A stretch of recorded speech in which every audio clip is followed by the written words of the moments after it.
कोटि कोटि प्रणाम। कीट न जाने रंग को, गुरु कल्याण समान। गुरु समान दाता नहीं, याचक शेष समान। तीन लोक की संपदा, सो गुरु दीन दान। ध्यान मूलम द्वैतात्मा महामूलम शास्त्रम। पूजा मूलम सत्य सद्गुरु, मोक्ष मूलम गुरुमूर्ति।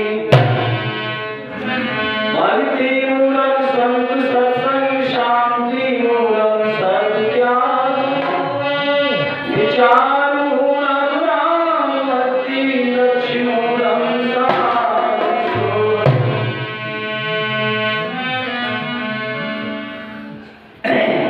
बोलिए भक्तिराम महाराज की जय। आदरणीय इस मूर्त मंगल संत समाज में सभी स्नान करने वाले उपस्थित भक्तजन, संतजन, गुरुजन और भक्त प्रेम सभी, वसुंधरा की गोद में खेलने वाली माता बहनें और छोटी छोटी बच्चियां, सबके सभी ब्रह्मस्वरूप सभी भक्त प्रेमियों के लिए कोटि कोटि प्रणाम स्वीकार हो। और उपस्थित हुए सभी संत महात्माओं के लिए कोटि कोटि प्रणाम स्वीकार हो। और ब्रह्मस्वरूप भक्तिराम महाराज जी के लिए कोटि कोटि प्रणाम स्वीकार हो। आदरणीय देखिए, जब बताया कि संत हमारे यहाँ स्वयं अगर आकर के पधारता है तो वो परमात्मा की कृपा मानी जाती है। जैसे भविष्य ने हनुमान जी से कहा था कि मोह भरोस भय बनता, बिना हरि कृपा मैं नहीं सुनता। तो संत हमारे यहाँ अगर कुछ चल करके आए तो ये परमात्मा की हमारी कृपा होती है। और हम संत के यहाँ स्वयं चल करके जाते हैं तो वो हमारे पुण्य उदय होते हैं। जब पुण्य उदय होते हैं और तब हम संत के यहाँ पर स्वयं चल करके जाते हैं। क्योंकि जब श्रेष्ठ कर्म उदय होता है तो हमारे अंदर श्रेष्ठ विचार उत्पन्न होते हैं। ये शुभ अशुभ जो विचार होते हैं ये कर्मों के आधार पर है। शुभ अशुभ जो कर्म होती है, जो वासनाएं होती है हमारे अंदर, अंतःकरण के अंदर में, वो वासनाएं जन्म लेकर के जब हमारे मन में आती हैं तो वही जो है शुभ अशुभ विचार उत्पन्न करती हैं। पुण्य जब उदय होता है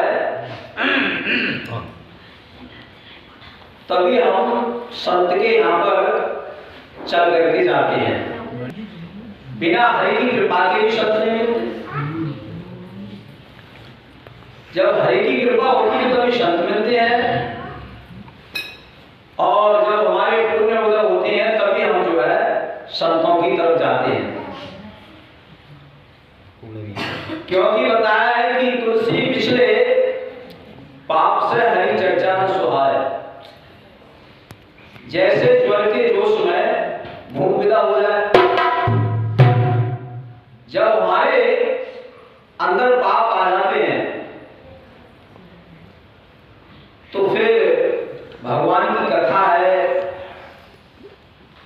और संत महापुरुषों की सेवा है, ये हमें अच्छी नहीं लगती। क्योंकि बुरे विचार जब उत्पन्न होते हैं तो उसको बुरा रहन ही अच्छा लगता है। इसीलिए प्रेमियों, आज अगले जी की कृपा हुई, उनके पुण्योदय हुए जितने संत महापुरुषों का संग मिल रहा है और सभी भक्तों का, संतों का समागम यहाँ हुआ है। अभी हमारे प्रेमी जी ने, श्री महात्मा केवलानंद जी, देखिए जैसे किसी ने डिग्री करी है, वेद शास्त्र हमने पढ़ लिए, तो समझो कि वेद शास्त्रों का जो ज्ञान है वो जैसे समझो हमने डिग्री मालूम कर ली, इंजीनियर बन गए, मगर इंजीनियर बनने के बाद में भी जब वो सर्विस सेंटर पर पहुंचता है किसी मिस्त्री के यहाँ पर, तभी जाकर के उसको अनुभव होता है। वेद शास्त्रों का ज्ञान पढ़ने से ही जो है ये नहीं है कि हम ज्ञानी बन गए। ज्ञानी जब भी बनता है जब वो उसके लिए उसका सही उसको अनुभव हो जाता है। जैसे अभी उन्होंने बोल दिया कि भाई राम जो है योगी थे, कृष्ण योगी थे, ब्रह्मा विष्णु सभी योगी थे, और आज तक किसी ने ये मंत्र नहीं, श्लोक नहीं काटा है, गुरु ब्रह्मा गुरु विष्णु गुरु देवो महेश्वरा। जो भी महापुरुष आता है, जो भी कोई भी है, बड़े बड़े अपने जो वेद शास्त्रों के बड़े बड़े आचार्य हैं, वो भी गुरु को ब्रह्मा के लिए गुरु मानते हैं, विष्णु के लिए गुरु मानते हैं। तो राम को योगी नहीं कहा, राम को मर्यादा पुरुषोत्तम कहा गया है, पुरुषों में भी उत्तम। कृष्ण के लिए क्या कहा गया है? कृष्ण को योगेश्वर कहा गया है, योग को प्रदान करने वाले, क्योंकि कृष्ण ने तमाम योगी बनाए। जो योगेश्वर होता है, योग का मालिक होता है, योग का अधिकारी, तो कृष्ण योग के अधिकारी थे, योगेश्वर थे, योगी नहीं थे। योगी तो अर्जुन थे, क्योंकि अर्जुन को योग कराया। राम को मर्यादा पुरुषोत्तम कहा गया है, राम के लिए परमात्मा भी कहा गया है। तो परमात्मा जो है वो गुरु के दरिया में थोड़ा ही आएगा। भाई एक सदगुरु है, तो सदगुरु क्या गुरु के दरिया में आएगा? गुरु से बहुत बड़ा माना जाता है सदगुरु का। और परमात्मा, उसे गुरु के दरिया में नहाने की जरूरत क्या है? वो गुरु को बनाता है। भाई जो गुरु को जन्म दे उसका नाम क्या है? सदगुरु। तो वो सदगुरु गुरु के दरिया में नहीं नहाएगा। सदगुरु तो एक समुद्र है, तो जिस समुद्र में जाकर के तमाम दरिया जो है मिल जाते हैं, और उसमें मिलकर के उसमें ये पता नहीं चलता कि दरिया गया कहां। वहां तो जाकर के उसका नाम और रूप ही खत्म हो जाता है, ना नाम रहता है ना रूप रहता है। इसी तरह से जो स्वरूप है, स्वरूप सबका एक है, क्योंकि स्वरूप हमारे लिए ध्यान करने से ही स्वरूप की प्राप्ति होती है। नाम और रूप इसमें भेद होता है, क्योंकि नाम रूप के लिए मिथ्या बता दिया है। हमारे स्वामी भक्तिराम महाराज जी ने भी कितना बोला है, नाम रूप मिथ्या कर जाने पावे पद निर्वाण। तो स्वरूप जो है, क्योंकि आत्मा का रूप नहीं है, आत्मा को रूपातीत कहा गया है, इसलिए आत्मा को स्वरूप का हिस्सा कहा जाता है। और स्वरूप की जो प्राप्ति होती है वो ध्यान से होती है। ध्यान ध्याता, ध्यान करने पर ही स्वरूप की प्राप्ति होती है हमारे लिए। तो स्वरूप आत्मा का स्वरूप माना गया, आत्मा का कोई रूप नहीं माना गया। आत्मा सुनता नहीं है, आत्मा सुनाता है, क्योंकि कानों को सुनने की शक्ति आत्मा दे रहा है, आंख को देखने की शक्ति आत्मा दे रहा है, तो वो सुनवाता है, उनके लिए यंत्र है, और वो सब यंत्रों को चलाने वाला है, पावर देने वाला है। तो पावर देने वाला वो सुनेगा थोड़ा ही। भाई आंख के लिए दिखाता है, आपको देखने की शक्ति दे रहा है, और वाक इंद्रिय के लिए बोलने की शक्ति दे रहा है, तो सबको पावर देता है वो। इसीलिए जैसे कि जिसको शून्य कहा गया, जब हम एक बेहोशी की अवस्था में पहुंचते हैं तो बेहोशी में हम किसी को देखते नहीं है, ना उस समय में हम किसी की सुन रहे हैं। भाई जब आप बेहोशी में पहुंचे, क्योंकि ये निंद्रा की भी दो वृत्ति मानी गई नीति थी, एक दर्शनावृत्ति है और एक आदर्श वृत्ति है, जिसमें किसी चीज का कोई दर्शन नहीं करता है, ना किसी की सुनता है। जब वो सुसुप्ति में पहुंचता है बेहोशी की नींद में, तो कितने जहान नजीरे बजते रहे, तो कहां गया सुनने वाला थे? भाई उस समय भी तो आत्मा था वो, मगर सुसुप्ति में पहुंचा तो वो अपने स्वरूप में स्थित हो गया। उस समय में सुनना बंद कर दिया उसने, क्योंकि सुनता ही वो सुनवाता है सबके लिए। तो हम गुरु के दरिया में जो दे रहे हैं, गुरु के दरिया में कौन नहाएगा? गुरु के दरिया में जीव को तो हम कह सकते हैं कि जीव जो है गुरु के दरिया में नहा सकता है। तो गुरु किसको कहा गया है? गुरु आत्मा को भी कहा गया है, शब्द है गुरु। और सुरति क्या है? सुरत जो है वो शिष्य है। तो सुरति जैसे दिया है कि जाप मरे, अजपा मरे, अनहदहू मर जाए। जाप भी मर जाती है, अजपा भी मर जाता है, अनहद भी मर जाती है और नाद भी मर जाती है। सुरत समानी शब्द में तीसरे काल में था, तो शब्द ही गुरु है, जो सार शब्द है वही गुरु है। तो उसी में ही सुरत जो है, सुरति और शब्द का जब दोनों का योग हो जाता है तो सुरति जो है तब उसमें स्नान करती है। इसलिए एक भजन में दिया है, अरे मन गुरु दरिया में नहाना, मन के लिए कह रहे हैं, ताकि और किसी को नहीं कहा, क्योंकि मन ही जीव है। मन को ही मुक्ति की जरूरत है, आत्मा को मुक्ति की जरूरत है नहीं, क्योंकि आत्मा तो स्वतंत्र है, तो उसे मुक्ति की जरूरत कब है? तो मन को ही जीव का जीव कहते हैं। उस आत्मा का जो प्रतिबिंब है, आत्मा के प्रतिबिंब को ही जीव कहा गया है। अरे मन गुरु दरिया में नहाना, डूबी कहीं मत जाना। गुरु दरिया में नहाना, डूबी कहीं मत जाना।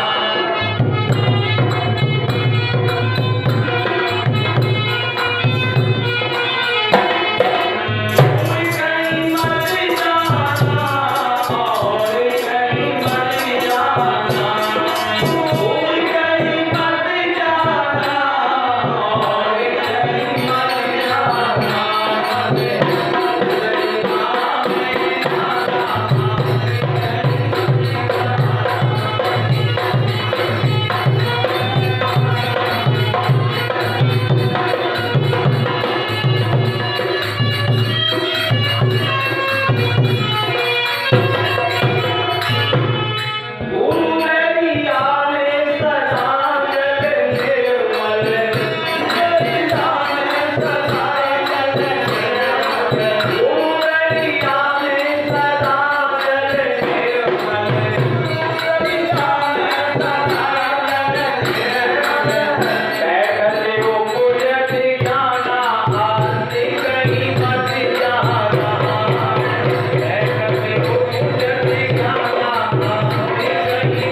जब इसको आत्मा का बोध हो जाता है, क्योंकि दर्शन किसके लिए होता है?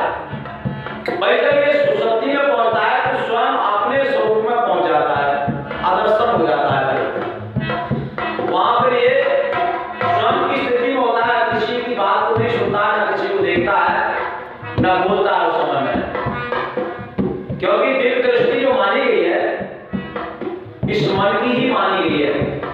जब अवचेतन मन होता है, क्योंकि एक चेतन मन है और अवचेतन मन, जब अवचेतन मन पे जब ये पहुंच जाता है तो उसको दिव्य दृष्टि कहा जाता है। दिव्य दृष्टि जब इसकी खुल जाती है तो फिर, क्योंकि दर्शन कौन करेगा? दर्शन ये मन ही करता है, आत्मा को दर्शन की जरूरत नहीं है, क्योंकि आत्मा तो स्वयं अधिकारी है, वो स्वतंत्र है। तो इस मन के लिए ही, क्योंकि यही प्यासा है, जब इसको दर्शन हो जाते हैं, पवित्र मन ही जो है ये आत्मा का दर्शन करता है और इसी के लिए मुक्ति होती है। भाई जंगाल जो लगी है, जंगाल किसको लगी है? मन के लिए, क्योंकि आत्मा तो निर्विकार है, उसमें विकार है नहीं। उसको जैसे समझो पास का स्पर्श करते ही जैसे लोहा सोना बनता है, ऐसे ही ये मन जो है, कहते हैं मनुष्य कब बनता है? जब सहमानी सह वस्तु से जब लग जाता है, आत्मा का जब स्पर्श होता है, आत्मा का योग होता है, तभी जाकर के मनुष्य बनता है। मन जमा सहमानी आत्मा का साथ करने पर ही मन जो है ये मनुष्य रूप धारण कर लेता है, मन बन जाता है, ये मनुष्य बन जाता है। तो वो अखंड प्रलय जो है वो गुरु में है, इसलिए बताया कि आगे दिया है, अरे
परमात्मा के लिए प्राप्त करने के लिए बताया काल को भी जीतना पड़ेगा।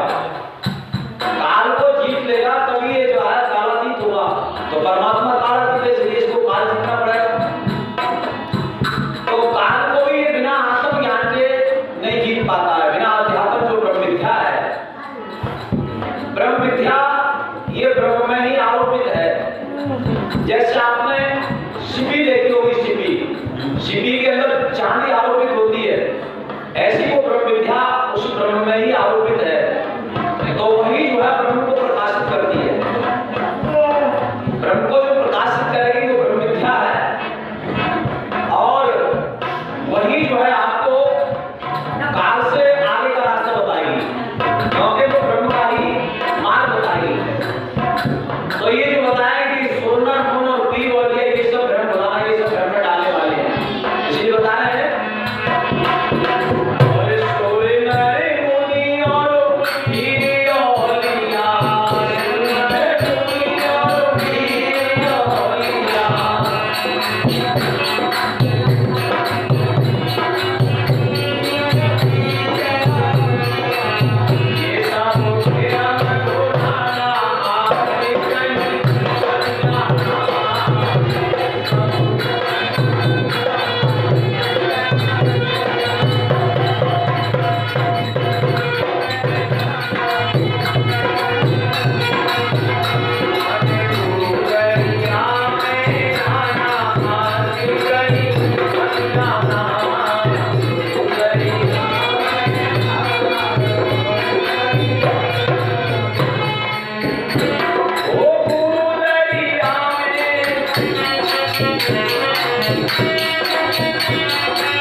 ये हमारे अंदर जो 5 प्राण है इनको भी ब्रह्म पुरुष कहा गया है, ये भी ब्रह्म है। 5 जो प्राण है इनको भी ब्रह्म पुरुष कहते हैं। हाँ, अब जैसे परमात्मा के लिए कहते हैं कि परमात्मा, तो अर्जुन ने जब उसको जान लिया तो उन्होंने तो दाएं बाएं आगे पीछे ऊपर नीचे सब जगह प्रणाम किया। और ये भी बताया कि भाई घाटी विकट निकट दरवाजा निकट है, मगर विकट घाटियों में हमारा मन है ये फंसा हुआ है। जब ये इन विकट घाटियों से निकल जाएगा तो दरवाजा बिल्कुल निकट है, दरवाजे के पास में खड़ा है, मगर क्या है कि ये बहिर्मुखी है, अंतर्मुखी नहीं है। अंतर्मुखी अगर हो जाएगा तो कहते नहीं पानी में मीन प्यासी, पानी में रहते हुए भी मीन प्यासी है। अरे अंतर्मुखी ऐसे ही जो है ये परमात्मा में है। परमात्मा इसके ऊपर नीचे दाएं बाएं आगे पीछे हर तरफ परमात्मा है। परमात्मा में बिल्कुल डूबा हुआ है। मगर जैसे मछली हाथी के मानो एक दांत होते हैं भीतर खाने वाले और मुंह होते हैं दिखाने वाले, ऐसे ही मछली का एक मुंह जिसको हम समझते हैं, जो तैरती है तो गलकों से पानी निकालती है उसको हम मुंह समझते हैं, मगर वो मुंह नहीं है। मुंह उसका होता है ऊपर के लिए, जब तक वो उल्टी नहीं होती है तब तक पानी नहीं पीती। ऐसे ही हमारी जो दृष्टि है कि हमारा जो परमात्मा की तरफ को द्वार है उसको मूर्धा नाड़ी कहते हैं। जो मूर्धा नाड़ी है उस नाड़ी में ही होकर के ये परमात्मा की तरफ को जाएगा। तो इसलिए मूर्धा नाड़ी का जब इसको ज्ञान हो जाता है और उसमें जब ये प्रवेश कर जाता है तो परमात्मा की तरफ को जाता है। मगर वो द्वार जो है जैसे कहा नहीं भाई रात के 10 बजे 10 इंद्रियां को 10 द्वार कहा गया, मगर वो 11वां द्वार है। क्योंकि आगे चक्र से जो है ये मूर्धा नाड़ी ऊपर के लिए चलती है, वो ऊपर के लिए है। 101 नाड़ियों में जो है, क्योंकि हृदय चक्र के अंदर बताया गया कि 101 नाड़ियां, इनमें से एक नाड़ी ऊपर के लिए जाती है, मूर्धा नाड़ी जिसको बोलते हैं। उसमें जब ये पहुंच जाता है, प्रवेश कर जाता है, तब जाकर के ये परमात्मा